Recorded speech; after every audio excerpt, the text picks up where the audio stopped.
Now, King Herod heard about all this because Jesus' reputation had spread everywhere. Some people were saying John the Baptist has come back to life. This is why he has this power to perform miracles. Others, however, said he is Elijah. Others said he is a prophet, like one of the prophets of long ago. When Herod heard it, he said, "He is John the Baptist. I had his head cut off, but he has come back to life." Herod himself had ordered John's arrest, and he had him chained and put in prison.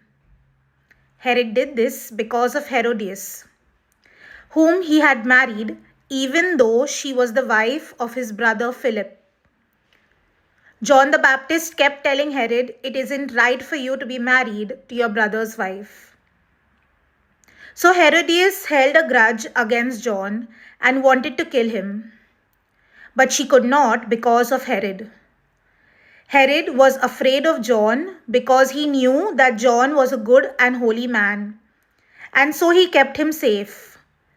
He liked to listen to him even though he became greatly disturbed every time he heard him. Finally, Herodias got her chance. It was on Herod's birthday when he gave a feast for all the chief government officials, the military commanders, and the leading citizens of Galilee. The daughter of Herodias came in and danced and pleased Herod and his guest. So the king said to the girl, "What would you like to have? I will give you anything you want."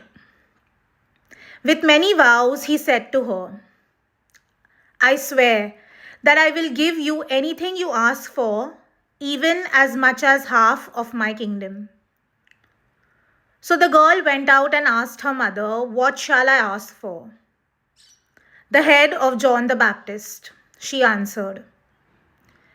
The girl hurried back at once to the king and demanded, "I want you to give me here and now the head of John the Baptist on a dish." This made the king very sad, but he could not refuse her because of the vows he had made in front of all his guests. So he sent off a guard at once with orders to bring John's head.